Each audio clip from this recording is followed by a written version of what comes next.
àfáà méjì ò gbọ́dọ̀ sí. Tí ìjọ President General Nigeria Supreme Council for Islamic Affairs Sultan Sokoto nìkan ni. Òun nìkan ló lè declare àjọ tá a fẹ́ bẹ̀rẹ̀ àwẹ̀ Ramadan. Tẹ́lòmíì bá tún declare àjọ kan ní pé ìjọba yìí la fẹ́ bẹ̀rẹ̀ àwẹ̀ Ramadan. Yálà kí Sultan tó sọ ni o, àbí lẹ́yìn tí Sultan sọ tán, in tó ń sọ ni pé ó ń declare rẹ̀ gẹ́gẹ́ bí president àwa Mùsùlùmí Nàìjíríà. Ẹ̀sìn wa sọ pé ká pa á. Ẹ̀sìn wa sọnù òfin ẹ̀sìn wa lákàáyí. Má wàá wò pé ẹ̀sìn wa ló lè lo Amẹ́ríkà sọ pé wọ́n ní president Amẹ́ríkà. Má tiẹ̀ lo Amẹ́ríkà ṣe press conference ní níwájú ta ní. Kò ní ìdí láti lọ orí tẹlifíṣàn social media náà dáa. Kan péèjì kan sí rẹ̀ lójú. Declare yourself as the president of the United States of America. Ọmọ. Sòtórí ẹ̀, ní ìníkẹ́ ẹ lọ pa ilẹ̀ kankan o. Ẹ má sì pa ilẹ̀ kankan. A kàn sọ òfin ẹ̀sìn wa fún wa ni. Aqulu qawli hadha. So anyway, video man tí mo rí tó ní ẹni tó bá ṣe nkìlọ̀ kìnìkan a máa pa ni. Ó ti South West ilẹ̀ Yorùbá ó ti ń dé sọ́wọ́ díẹ̀ nìyẹn. Ó ti ń dé sọ́wọ́ díẹ̀ his mindset ó ti ń dé nìyẹn. Wọ́n tó wá fi lè mú kí ẹ̀sìn kó kọjá way tá ṣe ń ronú normal fundamental way ìbẹ̀rẹ̀ orí bó ni. Wọ́n tó wá fi lè mú pé a máa lọ ọbẹ̀ a máa ṣe lè kápá ilé ìbẹ̀rẹ̀ orí bó ni. Ó tó wá fi lè mú kó gbé ẹ̀sìn kọjá humanity kọjá environmental development, progress environment, infrastructure, innovation tí tó wá fi lè mú ẹ̀sìn kó kọjá gbogbo ẹ̀. You get ìbẹ̀rẹ̀ orí bó ni. So àfáà tó sọ pé wọ́n lè ṣe lè torí tẹ́lẹ̀ bá fi lè ṣe lórí ilé wọ́n máa pa ilé ìbẹ̀rẹ̀ orí bó ni. Okay, yes, I'll be doing this in full Yoruba, so mama ṣe lè ní lédè Yoruba because video tí mo ṣe yìí mo fẹ́ ṣe ẹ fún àwọn Yorùbá nìkan like fún àwa ilẹ̀ káàárọ̀ oòjíire. Do you get? So wọ́n fẹ́ sọ lẹ́yìn ni pé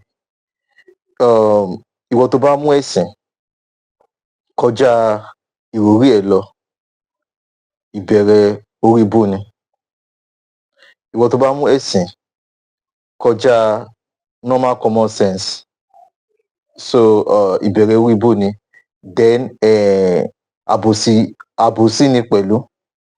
Though Yorùbá mi really da but màá ever manage rẹ̀.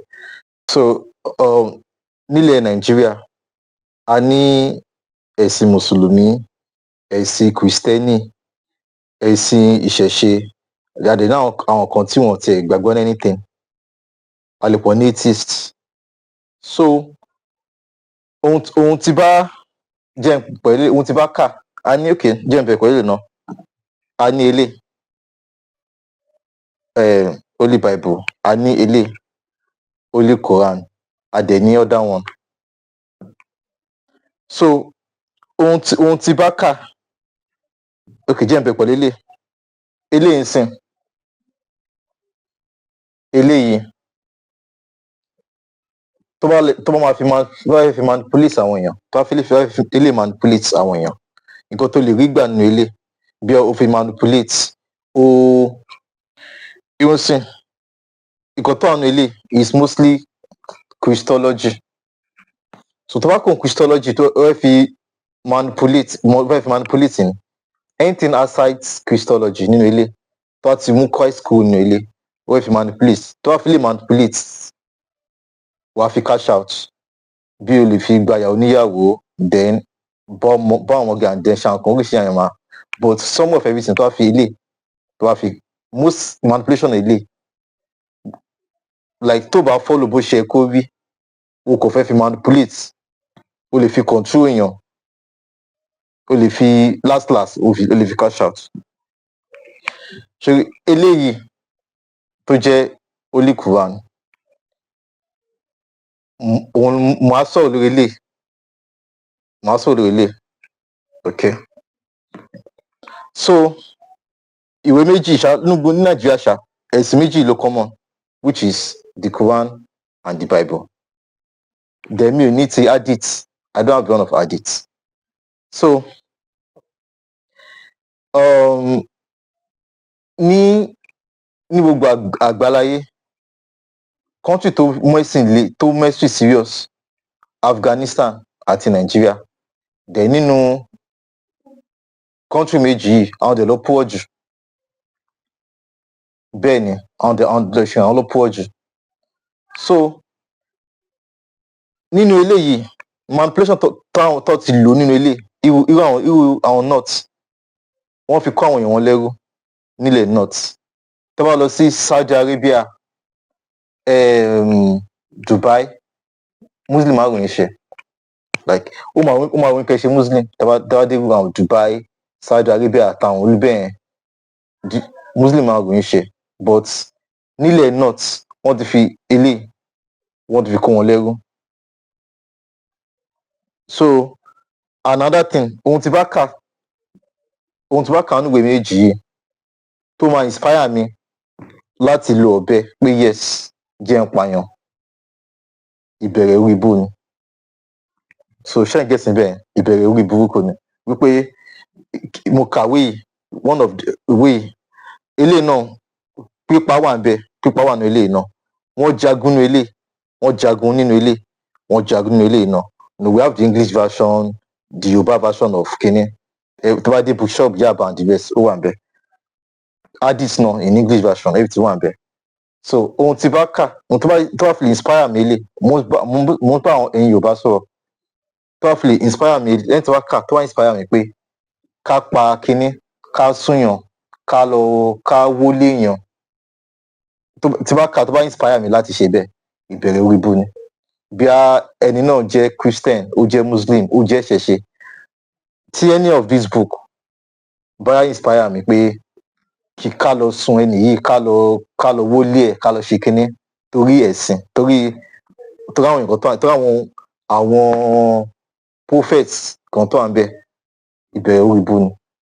Pé èèyàn kan inspire mi kí lọ gúnyàn kí lọ pààyàn torí ó ṣe Kini ìbẹ̀rẹ̀ orí ibú ni.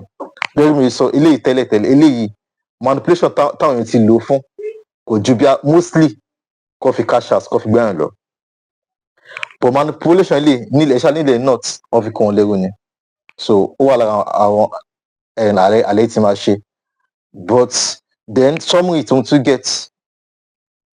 ṣe for my findings ni pé then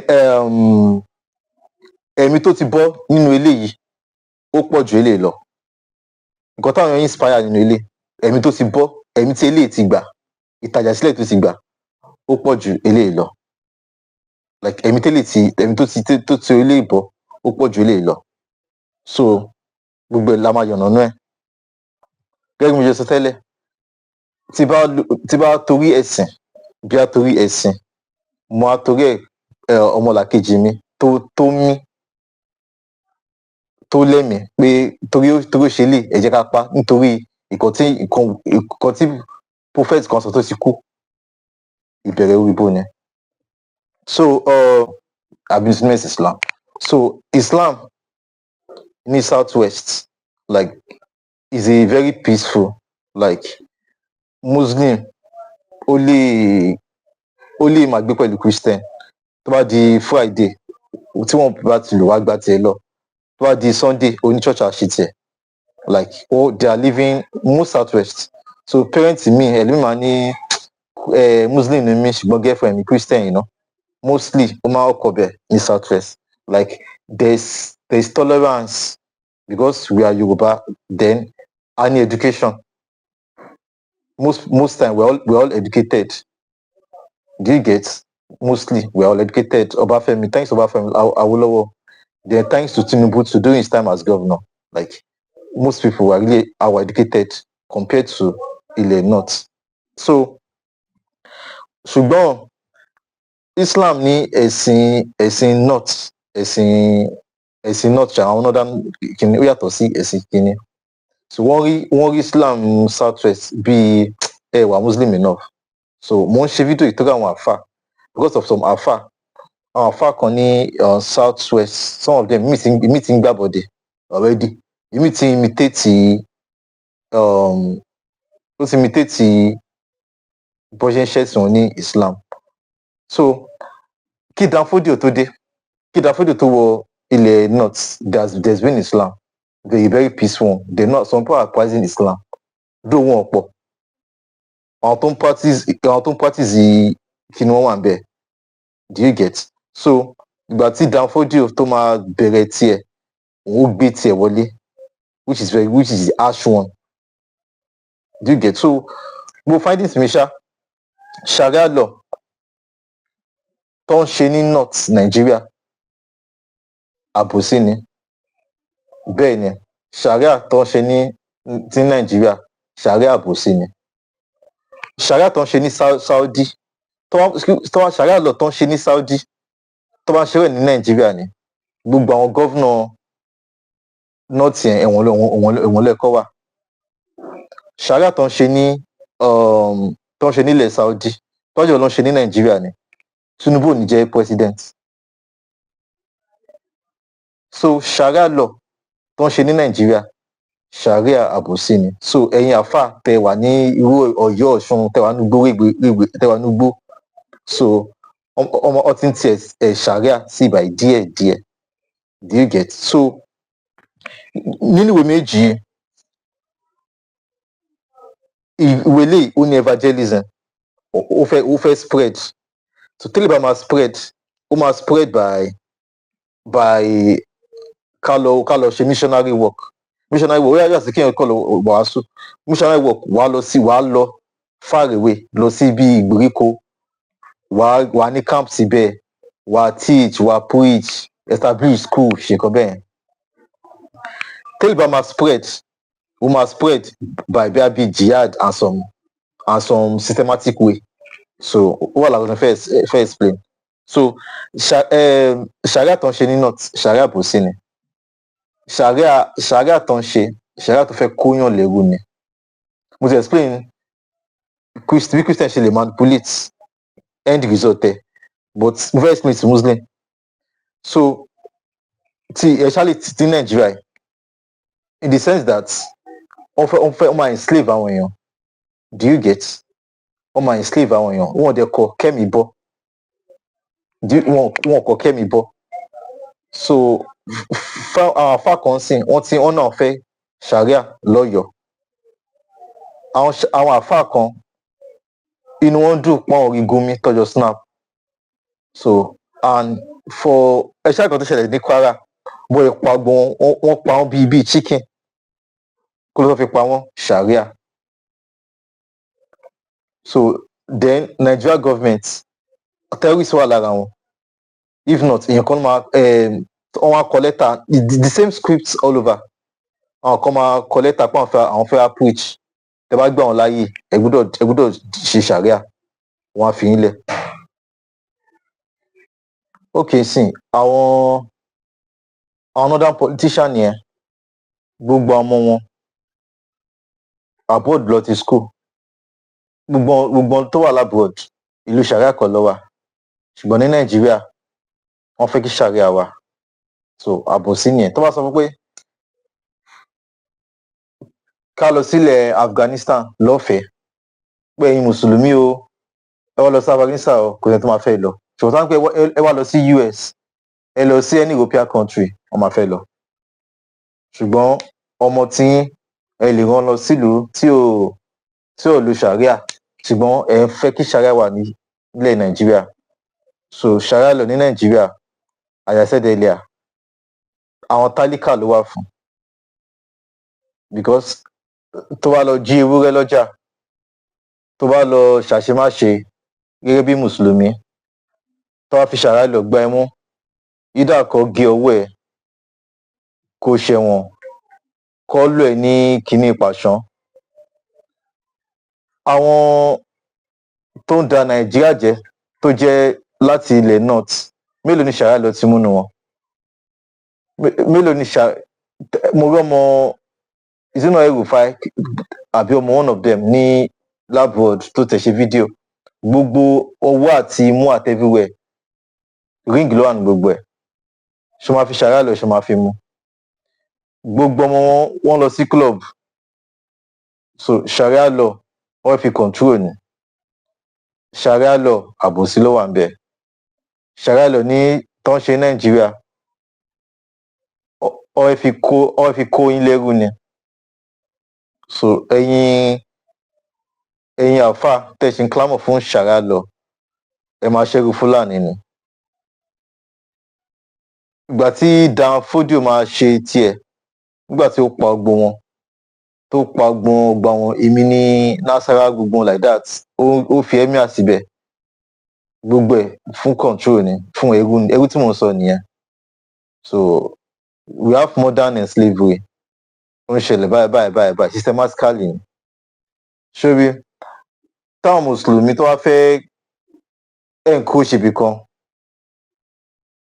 ọ̀nà tó fi ń ṣe lélẹ̀ wọ́n máa sọ pé wọ́n wà ní government tó wá ti pọ̀ tó sí ní population tó wá ti enforce sharia then wọ́n á ṣe jihad wọn which is holy war and gẹ́gẹ́ bí ṣe sọ ìmí ìkan tó inspire òun ló fi operate so sharia law so gẹ́gẹ́ bó ṣe ń pààyàn lọ́tún lósì lórí sharia yìí so ẹ̀yin àfà gbogbo ẹ̀yin àfà wa ní south west kẹ́ ẹ parapọ̀ kẹ́ ẹ ní one voice then àwọn ẹ̀yin christian gbogbo ẹ̀yin priest and the rest kẹ́ ẹ náà kẹ́ ẹ come together bó jẹ́ security yín kẹ́ ẹ ní security ara yín ọlọ́pàá ò ní wá save anybody army kò ní wá save anybody and it has been the same script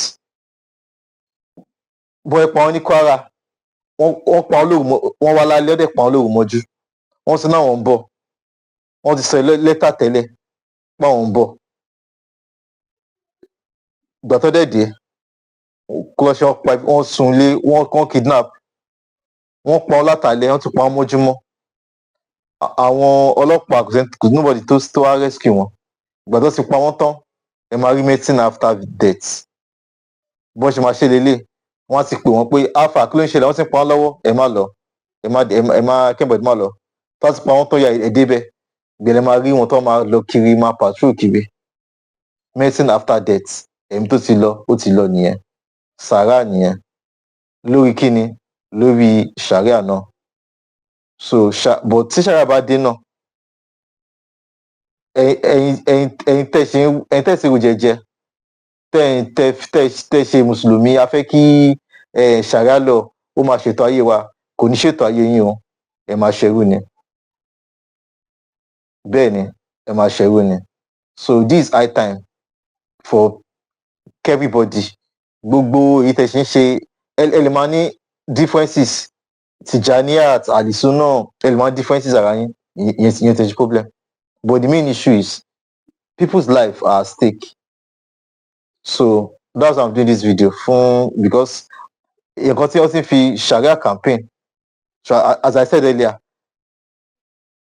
ìbẹ̀rẹ̀ orí ibú ni sharia tó ń kó wọn lọ ní Kwara lẹ́yìn lára Kwara ṣùgbọ́n tó wá fẹ́ campaign wọ́n fi ná ní ìlú tó rí wọ́n pé wọ́n fi electricity wọ́n fi empowerment wọ́n fi innovation wọ́n fi infrastructure but ìwọ ní pé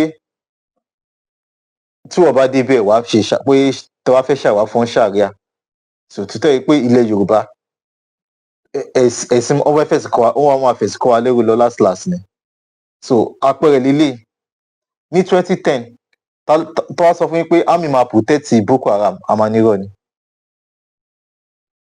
tó wá ní pé àwọn army wọ́n máa empower wọ́n máa rehabilitate terrorists àmànírọ̀ ni but it's not happening now àwọn tó pa àwọn jihadists tó pa wọn ní Kwara they are living fine kọkọ níṣẹ́ wọn because they are protected by government by the likes of Gumi and the rest in military. ọ̀rọ̀ tí mò ń sọ ó lè wà very painful lè má like ẹ̀ But just know that in your mind, know that emitible and people are still going to die. Just know that. So tobacco ni Kwara, they are coming. Oyo is the next place. So one thing will go your national park. Though the governor this time is trying. Governor Makinde is really trying. But the security kine, I give him kudos. He's really trying to protect. Wọ́n try to protect Igbo Ọ̀yọ́ kó má bàa wọlé. Torí these guys wọn ò care fún àtọmọ tuntun àtàrúgbó àti kí ni wọ́n á pa wọ́n. They are ready to kill anybody. Why? For the sake of Sharia. So àwọn òpònú tó ń protest fún Sharia lọ́yọ̀ọ́ gbogbo yẹn ẹ̀ tí gbọ́n ẹ̀ dẹ̀ ṣe máa gbọ́n ṣùgbọ́n tá a máa gbọ́n ẹ̀mí á ti lọ. So at this ẹ̀yin tẹ́ wá láti Kwara tí ẹ̀ ṣáàlẹ̀ ẹ̀yin tẹ́ wà lẹ́kọ̀ọ́ tẹ́ ẹ̀ protest fún tó ń pa yín lábúlé tẹ́ wà lórí WhatsApp forum fẹ́ pé tí kò ju bí Tinubu ṣe máa wọlé 2027 bẹ́ẹ̀ ṣe máa ṣe relax Jagaban is facing it ìyẹn lẹ́yìn kí ẹ̀ wọ́n ti ń pa family member ní Kwara. Most of you are quiet. The only person tó sọ̀rọ̀ ni Pastor Oyedepo. I think he's from Umaran. Nǹkan ló sì sọ̀rọ̀ so far. Gbogbo Bọ́lá Saraki, everybody is quiet. Àwọn senator tó represent ibi tó ti pa àwọn èèyàn. People are really just quiet on it. Like for real. So ẹ̀yin Kwara tẹ́ wà lẹ́kọ̀ọ́ protest for safety of life of our people ní Kwara. Okay, it's fine. So as I'm saying, so ọmọ àfẹsẹ̀ kọ́ wa ọmọ àfẹsẹ̀ wọn á fi kọ́ wa lẹ́rù ni. Tó bá ṣe Sharia ní Ọ̀yọ́ tó bá ti kúrò lọ́yọ̀ọ́ ó máa wọ kínní because these guys they don't care. They don't really care. Pẹ̀lú bí Trump ṣe sọ̀rọ̀ tó wọ́n care. So pẹ̀lú effort US ó ṣe ń le lára wọn sí ni. So and it's not funny. Àwọn tó wà ní Kwara ní by year 2015 tó wá ní pé ìkọ̀ báyìí máa ṣẹlẹ̀ sí Kwara wọn ní irọ́ nípa Kwara Kwara is not the peaceful place. Right now ní Kwara ń with time wọ́n á ti school wọn pa ní Kwara. Gbogbo èmi ní NYC gbogbo yẹn wọ́n relocate all those things. School of nursing they will close every institution with time because these guys they really mean business. Wọ́n rí food funding. So then fún ìjọba Tinubu ìjọba Tinubu gbogbo ó mú àwọn tó ẹ̀kọ́ mú accountable but maybe because of his political ambition I don't know. People like Gumi kò ẹ̀kọ́ wọn work freely. People like Sultan of Sokoto kò ẹ̀kọ́ interrogate yẹn kò ẹ̀kọ́ fún ní close marking. This one of custom Ahmed Ali or something tó arrest tó kó gbogbo èmi ní weapons láti Turkey. This custom chief gbogbo all those people kò like interrogate all of them. They have to be held accountable because if not the killings continue and it's not funny. Èmi tí mo ṣe video yìí sìn I'm only safe because wọn ti wọ area mi. I'm safe by two things. Maybe by the grace of God I'm safe. Then another thing I'm still speaking is because wọn ti percolate area mi. That's just it. So for now, so nobody is safe in Southwest. Tell me say pé ẹ̀yin àfà any one voice against ẹ̀fẹ́ Sharia. Tó bá ṣe àwọn tó ti gbàbọ̀dé láàrin tó ń káwọ̀ fún Sharia wọn tí they will learn the hard way. Like I said earlier, ìwọ tó bá mú ẹ̀sìn kọjá your common sense, kọjá your normal innovative, your normal well-being. Do you get? Ìbẹ̀rù orí ibo ni. Zaki gbàtàrí òyà tó ṣe kíni wọ́n fà ẹ̀ lọ sí UK kò lọ sí KB àwọn hospital tó yẹ pé tójú bá rọ̀ ward máa kún. Go to north and see how the SK is. So àwọn north yẹn kó má ṣe mí kí n ṣépè fún wọn ni because they are so wicked and evil.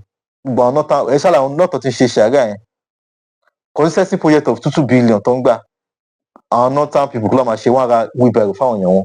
They are so wicked like they are not even they are evil. So tó máa ṣe election tí Obi ò bá síbẹ̀ if I should see Atiku and Tinubu I will go for Tinubu.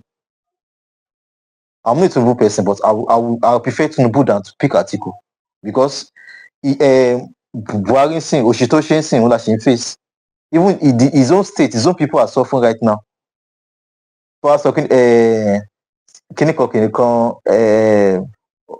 kọ́lọ́bà àfọ̀rúnkẹ́ ìmìṣẹ́ ọ̀hún ní kẹ́ ọ̀hún ò lè kẹ́ Buhari because even tó ṣe till now that is suffering it till now Tinubu inherit insecurity but did he control it? No, kò control ẹ̀ ó ń pẹ̀ka sí ni.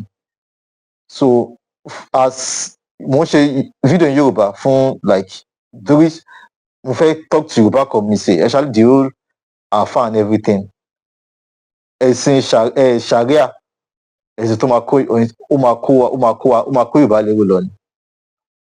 So nǹkan ò ní kàwé kan tó máa ní mo kàwé yìí kìnìkan ẹrù ó máa ṣẹ́rù Fúlàní ni. That's the thing.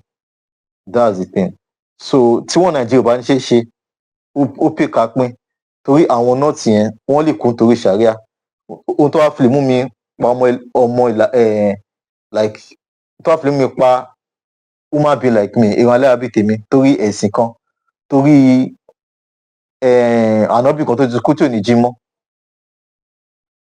ìbẹ̀rù orí bó ni. As I said, so àwọn Sharia law Sharia Council of Nigeria wọ́n ní kí amúpìtàn máa ṣe election pé àwọn Muslim wọn nígbà just because he spoke of genocide but ìgbà tó ń pa wọ́n sìn bó ṣe ń pa àwọn èèyàn ní Kwara kò ń sìn where is Gani Adams? I'm not sure he's in country.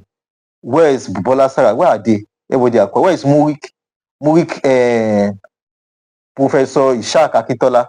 They are quiet. But what they blaspheme, what the prophet blaspheme? Ibẹ̀ ló gbọ́ máa ibẹ̀ lẹ́sìn máa rí egungun wọn. Ibẹ̀ lẹ́ máa rí Murik condemns Murik, but you see top and saying everybody is quiet. Nobody is saying anything. Ṣẹ́rí wọ́n ti kàn lẹ́rù lọ díẹ̀ nìyẹn. Tẹ́ bá wo Yorùbá movie tó bá ń jà nílùú wọ́n wọ̀ ìlú kan wọ́n pa ọmọ wọn sùn. It's happening right now in real life. So ẹ lè ní differences of ẹ̀sìn èmi eléyìí o má ṣe màlúùd but at this time around everybody needs to come together. Both the Christian, Muslim, everybody needs to form a society and have a deep security and have a one voice that we don't want Sharia. Sharia law must not even like escalate to anywhere. Could that 12 states in Nigeria thought the Sharia and even could end? Because if not, ìtàjẹ̀sílẹ̀ máa pọ̀ gan. Ìgbà tí mo lọ ṣe during my NYSC mo pàdé boy kan Yahaya, I think he was a Muslim or a Christian. He was not telling me pé ẹ̀sìn Islam ó ní ẹ̀sìn ìtàjẹ̀sílẹ̀ mo ní pé no pé ẹ̀sìn tèmi bá ní South West pé à ń ṣe bẹ́ẹ̀ no ẹ̀sìn mo ní no.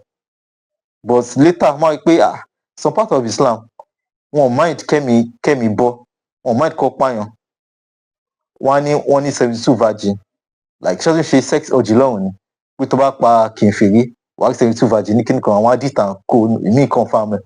I was not like so I'm part of Islam ó pọ̀ ìṣiríṣi but now I see better and I know better. As I said earlier, Sharia law is on Southwest is dead on arrival. Mo sọ fún yàn kan pé UK lè di Islamic country ó nínú mo ní this how they operate tó bá fẹ́ ṣe kínní wọ́n máa kọ́ pọ̀ wọ́n á kó àwọn pọ̀ tó bá ti ní population ní in that environment wọ́n á ní few ní government so mi máa fẹ́ clamor fún mi yọ tó bá ti ní population like that tó ti ní security force population wà bẹ́ẹ̀ tó ti pọ̀ like that wọ́n máa enforce Sharia after Sharia jihad and jihad ìtàjẹ̀sílẹ̀. So fẹ́yìn àfà ní Southwest you people should like come together and say you don't want jihad torí mẹ̀kúnnù ló máa suffer not in sin wọn care about wọn care nípa kọ́ wọn care nípa pé ká tẹ̀ ní school let's build school for people like I don't know how the reason is not I don't know they are so evil wọn care pé ká ní school ká reduce poverty in the whole Nigeria the most poorest every low indicator of poverty everything tó low not lower and they don't care to even improve their statistics they don't care tó bá dìgbà election sí ní náà ti ṣe wà lọ bá àwọn imam wọ́n máa lọ kọ́ àwọn that's how they campaign through imams so they use religion as a tool wọ́n ṣẹlẹ̀ Christian náà but I'm focusing on this one because of bloodshed because you may not like what I'm saying, but it's a fact. People are going to die more. This is 2026. Do you know how people have died like from when, like January, February? Do you know how many more are going to die? Then right now, for US to send troops, USA, but look good for US to send troops. Do you know what it means? If that's any army, any air force, any NCDC, any navy, any JTF, have everything. Yet they start to tell that there's war. What is going on? What is going on? So I don't even know, but fún ẹ̀yin southwest, like in southwest Toku, you need to come together, have a serious security network, then have a voice. Where a jihad because one collect our. That's what I've been doing. They'll tell you that they are coming. Nigeria government, they are partially terrorists. One investigate and to collect time. Then send their on patrol to law. First, army to come and sing, they just go and kill. The same thing over and over. Yelwata, everywhere. That's the same thing that they operate. So is it that we're not learning our mistake, or on purpose they know what they're doing? And I'll pick the option of they know what they're doing. So you guys need to be careful out there. Islamist jihadist is real. Like Sharia to enforcing is real, and they don't care. They don't care about it. So although I know some Islamic clerics, some are very peaceful, like the one in Abuja. Like then the one that was awarded, Etosevu and Christian doing some are peace, some are really good. Like I've seen some good imam, I've seen some good clerics that it has select no teaching one. I've seen some, but díẹ̀ ní Yorùbá.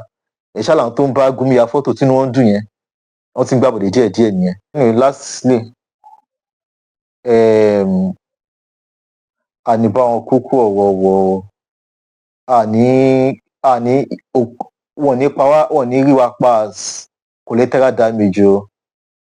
Àwọn tí àwọn kìíní ti pa, mo rí wọn as mi ò ṣẹ̀ṣẹ̀ rí wọn gan sef. And bá wọn kúkú lásán, like tí ìwà tẹ̀ máa kú, ìyẹn wá kú for something reasonable, bí ó ń jà fèlè, ó dàgbà ó kú or something. Àìsàn pa, mọ́tò pa, àwọn kọ̀ọ̀kan wà torí wọ́n jihadi something. Is that not craziness? Like wọ́n tó fi lè mú ẹ̀sìn kọjá normal ìròrí, ìbẹ̀rẹ̀ orí ibo ni. Gbogbo àwọn tó ń enforce jihadis bla bla bla bla bla, ẹ lọ check gbogbo ọmọ gbogbo wọn sí Nàìjíríà, gbogbo family member wọn, àwọn ọ̀gá wọn tó engineer gbogbo wọn, they are not in Nigeria, gbogbo ọmọ wọn. Ìlú tọ́lẹ̀ lọ wọ́n ṣe Sharia ń bẹ, ṣùgbọ́n ẹ fẹ́ ṣe Sharia ń bí báyìí.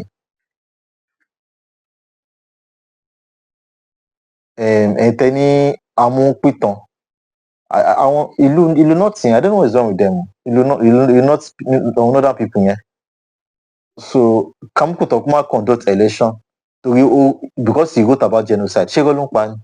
Ẹni àwọn Islamic ruler ní pé kí Amukutọ máa conduct 2027 election. Torí tó bá conduct ẹ̀, all the Muslim wọn nígbà result ẹ̀. Kí ló fa religion pẹ̀lú personal work duty? Ṣé òun ló fẹ́ dìbò ni? Ẹ̀yin Sharia Islamic law ni of Nigeria kíníkan gbọdọ̀ that ẹ pé ẹ ní ròrí tí conventional life brace àwọn èèyàn yín. As I said earlier, ẹ̀sìn Sharia ní Nàìjíríà, ẹ̀sìn akónilẹ́rú ni, ẹ̀sìn tó máa fi control for their own, so wọ́n fi ẹ̀sìn control for their own personal gain. So it's time for you guys to wake up. And if not, ìgbà díẹ̀ ló kù, Yorùbá máa ṣẹ́rú Fúlàní tá bá wà careful. At the end, our Yorùbá a máa ṣẹ́rú Fúlàní if the care is not taken. Wọ́n fẹ́ Islamize Nàìjíríà, òótọ́ gidi ni. Ó dẹ̀ ń ṣẹlẹ̀ díẹ̀díẹ̀. Ilẹ̀ Ìgbò ó máa pẹ́, ó ní ṣeṣe nílẹ̀ Ìgbò. Tó wọ́n sábà táwọn Ìgbò ni pé wọ́n ti fún wọn lówó, wà ó ti wọlé síbò lára nìyẹn. Owó nìkan lè wọlé síbò lára. Tó máa fi Sharia sí ẹ̀sìn Ìgbò. These are the ways. Aláàjì kọ̀ọ̀kan máa wá, ó máa fẹ́ ọmọ wọn, á kọ̀ fẹ́ wọn.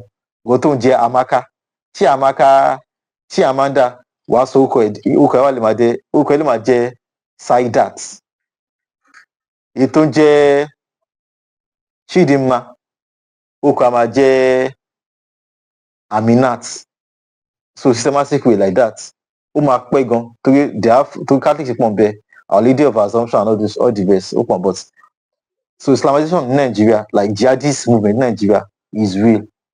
It's really happening. Yes, so it's a systematic way. And though they were behind there, they are ready. They are fully sponsored. They are ready. One soon, like every time they want to strategize. So fẹ́yìn Yorùbá, Kwara Lari, the next place ní Ọ̀yọ́. Ọ̀yọ́ is the next. Àwọn afákọ́ndé máa gbàbọ̀dé. Torí àwọn fẹ́ Sharia. Ẹni tó bá mú ẹ̀sìn kọjá ìròrí ẹ̀ lọ, ìbẹ̀rẹ̀ orí ibo ni. And bá wọn ṣẹ́rú Fúlàní. So fẹ́yìn tẹ́ mọ̀, wọ́n ti fún wa lórúkọ ní Nàìjíríà. Ẹgbẹ́ mo sọ pé ìlú tó pọ̀ jùlọ ní gbogbo in the whole world tó wà dẹ̀ wà religious, ìlú tó gbẹ́sìn sórí, tó dẹ̀ kúṣẹ́ méjì ni wọ́n, number 1 and number 2, Afghanistan àti Nàìjíríà. So wọ́n ti fún wa lórúkọ ní Nàìjíríà sí àwọn Namibia, wọ́n ti pọ̀ wá ní Abegistan. So èmi fẹ́ ṣe Abegistan, ẹ bá mi share fídíò yìí kó dé inú oko kó lọ káàkiri fáwọn Yorùbá so that ká lè kó wà inform àníbọn kókò jihad o. So Abegistan tèmi ṣe lélẹ̀, wọ́n tún wà lóòkọ already pé àti di Abegistan wíwú pé Abegistan ni wà pa máa ń tọrọ gan. So anyway, Abegistan tèmi lè bá mi share kó lọ viral. So thank you.